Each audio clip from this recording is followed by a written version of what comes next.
Welcome to triple star academy Banda.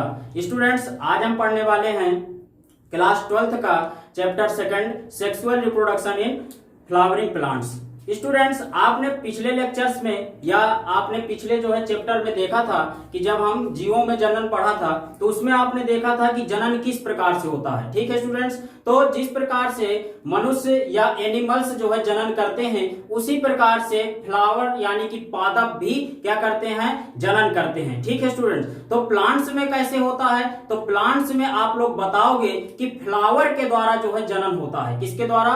Flower के द्वारा जनन होता है, यानी पुष्पों के द्वारा जनन होता है। जैसे आपने देखा था पिछले लेक्चर में कि हमने बताया था कि जनन के लिए क्या होना चाहिए, जनन के लिए एक नर भाग होना चाहिए और एक मादा भाग होना चाहिए। ठीक, जनन के लिए एक नर भाग या कह सकते हो कि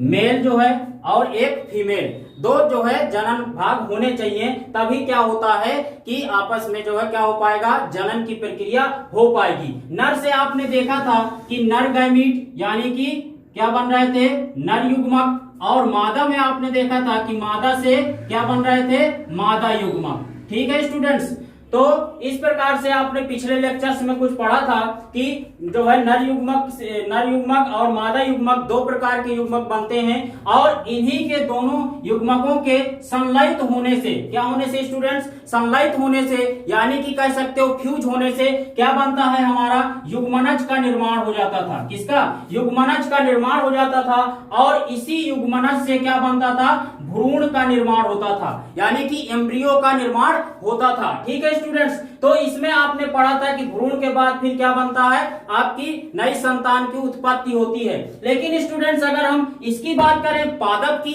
यानी कि प्लांट्स की बात करें तो प्लांट्स में क्या होता है, भ्रूण की जगह बीज का निर्माण होता है। किसका स्टूडेंट्स? बीज का निर्माण होता है और इसके बाद बीज से क्या होते हैं, नए पादप का निर्माण हो जाता है। ठीक है स्टूडेंट्स, तो आज हम इसी को हम समझने वाले हैं कि आखिरकार इसमें कैसे पादप में जो है जनन हो जाता है। ठीक, तो जैसे आपने देखा कि मनुष्यों में क्या होता है कि जो जनन अंग है वो क्या होते हैं, जो जनन अंग आपने देखे थे कि जो है नर और मादा के अलग अलग जनन अंग होते हैं। लेकिन क्या होता है पादपों में, क्या होता है कि कुछ जो है पादप ऐसे हैं कि जिनमें क्या होते हैं, नर भाग अलग यानी कि कह सकते हो नर पादप अलग और क्या है, मादा पादप अलग होते हैं। ठीक है, लेकिन बहुत अधिकतर अगर देखेंगे आप तो क्या होता है कि बहुत सारे पादपों में नर और मादा दोनों भाग एक ही पादप में उपस्थित होते हैं या कह सकते हो एक ही फ्लावर में उपस्थित होते हैं। कहने का मतलब स्टूडेंट्स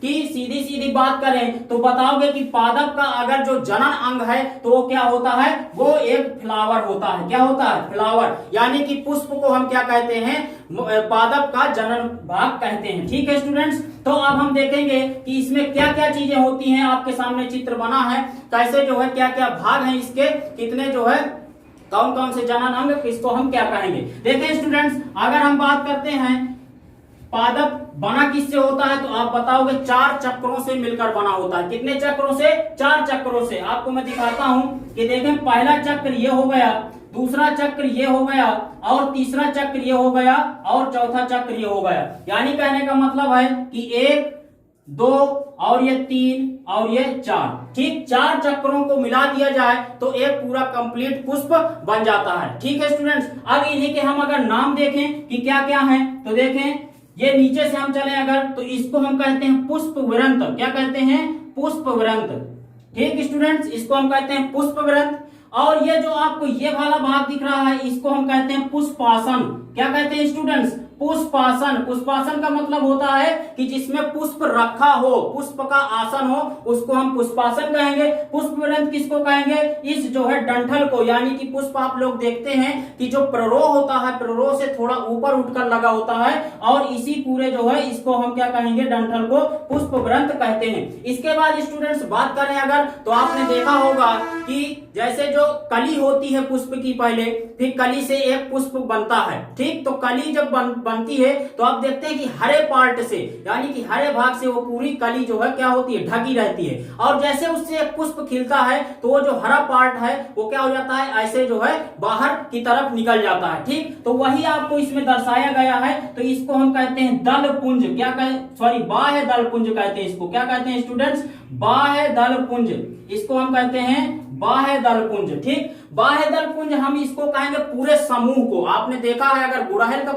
जो है पुष्प देखा हो तो उसमें आपने देखा होगा कि 5 लगभग बाह्य दल होते हैं। कितने, 5। और इन 5 को हम समूह में बाह्य दल पुंज कहते हैं। अगर हम एक की बात करें, एक जो है दल की बात करें, उसको हम क्या कहेंगे, बाह्य दल कहेंगे। क्या कहेंगे, उसको हम केवल कहेंगे बाह्य दल। ठीक है स्टूडेंट्स, इसके बाद देखें दूसरे नंबर की बात करें तो इसको हम कहेंगे दल। क्या कहेंगे, इसको दल पुंज कहेंगे। ठीक, और इसी प्रकार से एक को हम क्या कहेंगे, दल कहेंगे। एक को हम कहेंगे दल। ठीक, यानी कहने का मतलब है कि आप लोग देखते हैं फिर जो हरा पार्ट होता है उसके ऊपर जो होता है जिसमें रंग बिरंगे जो कलर के पंखुड़ियां होती हैं उसको हम क्या कहते हैं, दल पुंज कहते हैं। इसके बाद देखें तीसरे नंबर में जो आपको ये दिख रहा है पूरा इतना ये भाग यहां से यहां तक का, तो इसको हम पूरे को हम क्या कहते हैं, अगर पूरे की हम बात करें तो इसको हम कहेंगे, इसको हम कह देंगे पुमंग। क्या कह देंगे स्टूडेंट्स, पुमंग। ठीक, पुमंग का मतलब क्या है कि इसको हम कहेंगे नर जो है भाग, ये पूरा क्या है, नर जनन भाग है, यहां से यहां तक का पूरा नर जनन भाग है। ठीक, तो इसको हम पुमंग कहते हैं। पुमंग आप लोग देखे हैं जो है पुष्प में देखे होंगे कि क्या होता है कि बहुत सारे झुंड के झुंड ऊपर की तरफ पीले कलर से और ऊपर जो है पीले पीले कलर के लगे होते हैं। ठीक, फ्लावर में बीचों बीच, उन्हीं को हम पूरे झुंड को पुमंग कहते हैं। अगर एक की हम बात करें स्टूडेंट्स तो उसको हम कहते हैं पुंकेसर। क्या कहेंगे, पुंकेसर। ठीक है स्टूडेंट्स, एक को हम क्या कहेंगे, पुंकेसर। ठीक, अब इसके बाद देखिए स्टूडेंट्स, इस भाग को यहां से लेकर यहां तक के पूरे भाग को, इस भाग को यहां से लेकर यहां तक के पूरे भाग को हम कहते हैं जायांग। क्या कहते हैं स्टूडेंट्स, जायांग। ठीक, यहां से यहां तक के पूरे भाग को जायांग या इसी को हम कह सकते हैं अंडप कहते हैं। ठीक स्टूडेंट्स, तो आप लोग देखे होंगे पुष्प में अधिकतर पुष्पों में क्या होता है कि ये जो जायांग है ये क्या होती है, एक ही उपस्थित होती है बीचों बीच। लेकिन कई ऐसे पुष्प हैं जिनमें कई सारी होती हैं, 4 से 5। जैसे गुड़हल का ही आप ले लें तो गुड़हल के कई जो है वैरायटी है जिसमें बहुत सारे जो है क्या लगे होते हैं, ये आपके जायांग यानी कि आपका जो मादा जनन भाग है ये लगे होते हैं। ठीक है स्टूडेंट्स, अगर हम एक की बात करें तो एक को हम कहते हैं स्त्री केसर। क्या कहते हैं, स्त्री केसर। ठीक है स्टूडेंट्स, एक की हम अगर बात करें तो एक को हम कहते हैं स्त्री केसर। अब देखिए स्टूडेंट्स, पुमंग में अगर हम देखें तो आपको 2 भाग दिख रहे होंगे, एक भाग ये दिख रहा होगा और एक ये पूरा भाग। तो इसको हम कहते हैं, इसको हम कहते हैं पराग कोष। क्या कहेंगे, पराग कोष। ठीक, और इसको हम क्या कहेंगे, इसको हम कहेंगे पुतंतु। क्या कहेंगे, पुतंतु। ठीक, और इन दोनों को मिलाकर हम क्या कहते हैं, पुंकेसर। ठीक, इसी प्रकार बात करें इसमें जायांग में तो जायांग में आपको एक भाग ये और एक पूरा भाग ये यहां से यहां तक का और एक भाग ये फूला हुआ, तो इसको हम कहते हैं स्टूडेंट्स वर्तिकाग्र। क्या कहेंगे, वर्तिकाग्र। ठीक, इसके बाद ये वाला पूरा भाग यहां से यहां तक का इसको हम कहते हैं वर्तिका। ठीक, और ये जो फूला भाग है इसको हम कहते हैं अंडाशय। क्या कहेंगे, अंडाशय। और यही 3 भाग मिलकर क्या बनाते हैं, आपका स्त्री केसर। क्या बनाते हैं स्टूडेंट्स, स्त्री केसर। तो आपको स्टूडेंट्स ये पुष्प पूरा समझ में आया होगा, पुष्प के भाग समझ में आए होंगे कि किस प्रकार से जो है पुष्प हमारे पुष्प में भाग होते हैं। अब देखें बात करें अगर तो मेन आपने देखा कि ये दोनों भाग मेन है, यहां से यहां तक का और यहां से यहां तक का, यानी कहने का मतलब है पुंकेसर और स्त्री केसर यही जनन में 2 अंग जो है भाग लेते हैं, यानी कि पुंकेसर और स्त्री केसर इन्हीं का रोल होता है। तो इनको हम क्या कहते हैं, आवश्यक चक्र कहते हैं स्टूडेंट्स। क्या कहते हैं, आवश्यक चक्र कहते हैं। और अगर हम बात करें दल पुंज की और बाह्य दल पुंज की तो ये स्टूडेंट्स जनन में भाग नहीं लेते हैं और इसीलिए हम इनको क्या कहते हैं, एक्सेसरी साइकिल, या कह सकते हो इसको सहायक चक्र। क्या कहते हैं इसको स्टूडेंट्स, सहायक चक्र। ठीक, तो ये आपने देखा, अगर ज्यादा आपको देखना है तो आप गुड़हल के जो है पुष्प को देख सकते हैं, उसमें आपको सारी चीजें ये देखने को मिल जाएंगी। ठीक है, अब इसके बाद थोड़ी से आगे बढ़ने से पहले हम पहले इस चैप्टर का पूरा समरी देख लेते हैं, पूरा एक बार में सारांश की क्या है। तो देखिए स्टूडेंट्स, क्या होता है कि जैसे मान लीजिए आप जनन इसमें किस प्रकार से होगा, थोड़ा सा इसको पढ़ लेंगे, इसके बाद डिटेल में अगले लेक्चर से पढ़ेंगे। देखिए स्टूडेंट्स, क्या होता है कि मान लीजिए जैसे ये क्या है, इसमें नर भाग भी है, मादा भाग भी है, तो ये क्या हो गया, द्विलिंगी पुष्प हो गया। क्या हो गया, द्विलिंगी पुष्प हो गया, यानी कि इसमें नर जननांग भी है और मादा जननांग भी है। तो अब देखें क्या होगा स्टूडेंट्स की जब जनन की प्रोसेस होती है तो क्या होगा कि ये जो परागकोश है इससे क्या होंगे, ये फट जाएगा। क्या होगा, ये बीच से ऐसे फट जाएगा और जब फटेगा तो इससे बहुत सारे इस प्रकार से पराग कण निकल आएंगे। क्या निकल आएंगे स्टूडेंट्स, इस प्रकार के पराग कण निकल आएंगे और यही पराग कण क्या होंगे, वायु के माध्यम से या कीट के माध्यम से या जल के माध्यम से क्या होंगे कि जनन करने के लिए इस जो है वर्तिकाग्र में बैठ जाएंगे। क्या होगा स्टूडेंट्स, इस वर्तिकाग्र में जाके बैठ जाएंगे और इस वर्तिकाग्र में जब बैठेंगे तो क्या होगा कि एक मान लीजिए पहुंच गया,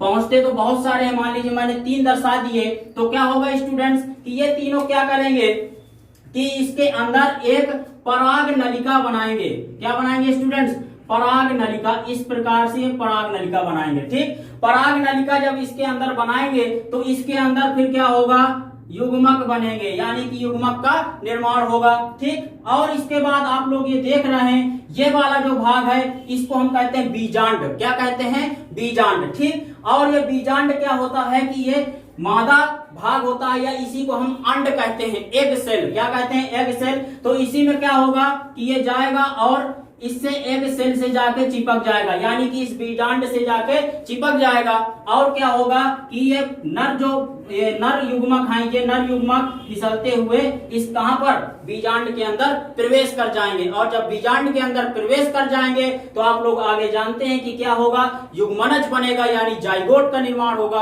और जाइगोट के निर्माण के बाद एक बीज का निर्माण होगा स्टूडेंट्स। और इसी बीज से फिर क्या होगा कि फल का निर्माण होगा। किसका, फल का निर्माण होगा और हमें फल खाने को मिलेंगे। और इसके बाद क्या होगा कि जब उसके बीज होंगे वो जब फेंक देंगे तो उससे क्या होगा, नए पादप का निर्माण हो जाता है। ठीक है स्टूडेंट्स, अच्छा अब बात करते हैं हम कि ये सभी जो है पादपों में नहीं होता है, ये ज्यादातर एंजियोस्पर्श यानी कि आवृत बीजी पादपों में होता है, जिसमें क्या हो कि बीज के ऊपर आवरण पाया जाए, यानी कि क्या हो, फल का निर्माण हो। ठीक, जैसे अनावृत बीजी पादप है तो उसमें क्या होता है, उसमें केवल बीज बनता है, फल का निर्माण नहीं होता है। जैसे आपका अभी मैंने बात की थी कि आप अगर देखें जो कद्दू का जो होता है जो है पादप के, तो उसमें देखा होगा आपने कि उसका जो नर जो है पुष्प अलग होता है और मादा पुष्प अलग होता है। इसी प्रकार और भी हैं, जैसे पपीता है उसका भी अलग अलग होता है। ठीक है स्टूडेंट्स, तो ये इतनी बात हो गई, मिलते हैं आगे नेक्स्ट लेक्चर में और भी जो है इसके पूरी डिटेल के साथ पढ़ेंगे। ठीक है।